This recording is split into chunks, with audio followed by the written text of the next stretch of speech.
नमस्कार, मेरा नाम विनीत त्रिपाठी है और आप नव भारत टाइम्स देख रहे हैं। शुक्रवार देर शाम दिल्ली एनसीआर में भयंकर आंधी आई। चारों ओर धूल का गुबार था। लोगों को जहां जगह मिली वहीं दुबक गए। दिल्ली की सड़कों में सरगर्मी तेज हो गई थी। गाड़ियों का काफिला तिहाड़ जेल के आसपास पहुंच रहा था। जिंदाबाद मुर्दाबाद के नारे हवा के साथ साथ मिलकर दूर दूर तक गूंज रहे थे। पुलिस प्रशासन के हाथ पैर फूल रहे थे कि लोगों को संभालें, कि इस आंधी से खुद को बचाएं।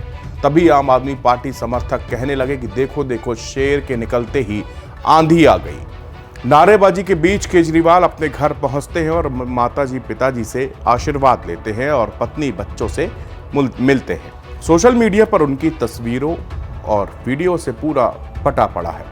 कई लोग सुप्रीम कोर्ट के इस फैसले पर सवाल उठा रहे हैं, तो कई लोग सुप्रीम कोर्ट की तारीफ में कसीदे पढ़ रहे हैं।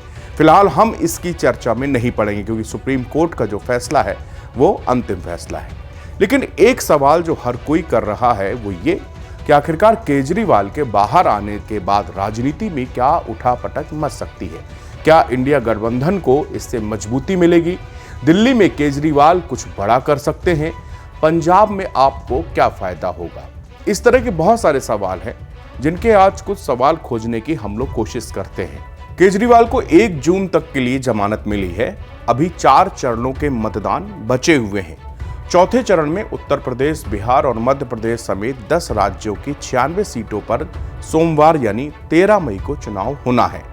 केजरीवाल आज अपने ही अंदाज में दिखे। उन्होंने बीजेपी की टॉप लीडर्स पर निशाना साधते हुए लोगों को ये बताने की, ये समझाने की कोशिश की कि बीजेपी आलाकमान तानाशाही रवैया पार्टी के अंदर भी अपनाता है।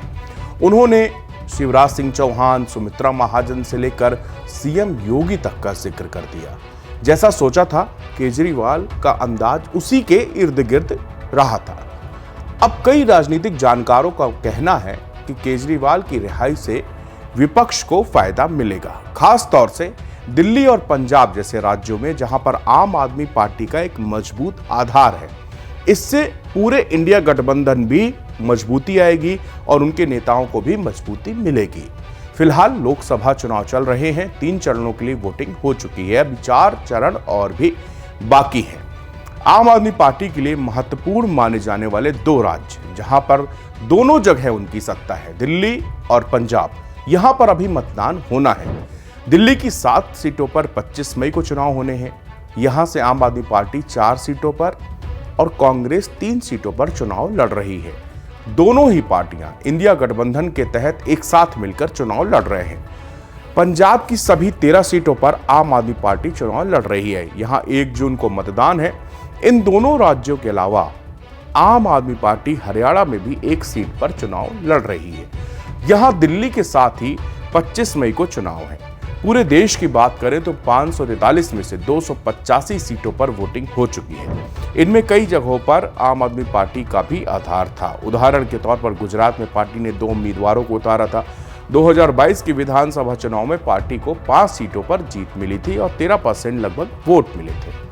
जानकारों का मानना है कि केजरीवाल की रिहाई से न सिर्फ आम आदमी पार्टी बल्कि पूरे इंडिया गठबंधन को फायदा होगा।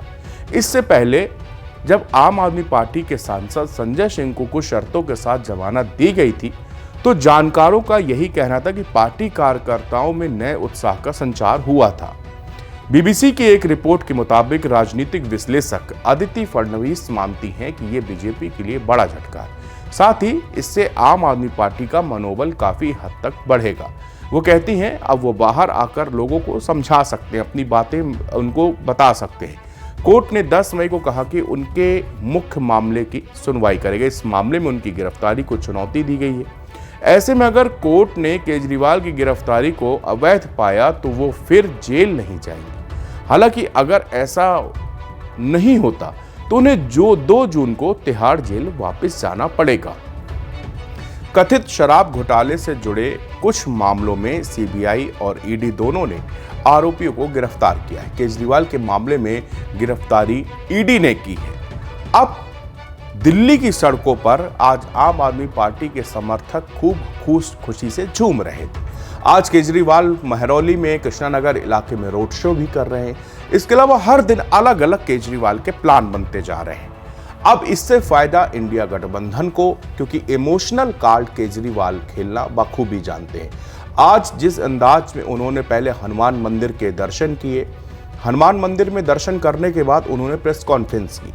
प्रेस कॉन्फ्रेंस के बाद सबसे अहम उन्होंने जो कही वो बहुत ही एक मंजे हुए खिलाड़ी के तौर पर उन्होंने कहा कि जिस तरह बीजेपी ने तमाम बड़े नेताओं को साइडलाइन कर दिया, यानी कि उन्होंने कहा मध्य प्रदेश में शिवराज के चेहरे पर बीजेपी चुनाव जीतती है और बाद में वहां पर सीएम शिवराज सिंह चौहान को नहीं बनाया जाता, मोहन यादव को ले आते हैं। उसके बाद उन्होंने कहा सुमित्रा महाजन को भी इसी तरह की, सुमित्रा उनके साथ भी यही किया गया। हालांकि सीएम योगी का जो जिक्र किया केजरीवाल ने, वो जरा लोगों को अटपटा लगा। सीएम केजरीवाल ने कहा कि जिस तरह से तमाम बड़े नेताओं को साइडलाइन कर दिया गया, बीजेपी अगर उत्तर प्रदेश में जीत गई तो वहां से 2 महीने के बाद, यानी कि लोकसभा चुनाव खत्म होने के बाद बीजेपी सीएम योगी को भी वहां से हटा देगी। उनके इस बयान पर सोशल मीडिया की इतनी जो क्लिप बोली थी वो काफी वायरल होने लगी और लोग कहने लगे कि आखिरकार पार्टी के अंदर आप इतनी गहनता से बीजेपी के अंदर कैसे जानते हैं। और सीएम योगी एक मजबूत नेता हैं, ऐसा नहीं है कि पार्टी उनको छेड़छाड़ करके अपने लिए एक आफत मोल कभी नहीं लेगी। हालांकि केजरीवाल ने यह जरूर इशारे में बता दिया कि किस तरह से पार्टी बीजेपी के अंदरूनी कलह भी इसमें खुलकर सामने आने लगे हैं। उन्होंने ये बताने की कोशिश करी कि ये बताइए कि प्रधानमंत्री नरेंद्र मोदी ने खुद एक नियम बनाया था कि कैसे 75 साल की उम्र के बाद बीजेपी जो है नेताओं को रिटायर कर देती है, लेकिन इसी साल पीएम मोदी भी 75 का वो आंकड़ा पार कर जाएंगे, तो फिर पीएम कौन बनेगा। उन्होंने कहा कि प्रधानमंत्री नरेंद्र मोदी अमित शाह के लिए प्रचार कर रहे हैं, यानी कि वो चाहते हैं अमित शाह देश का प्रधानमंत्री बने।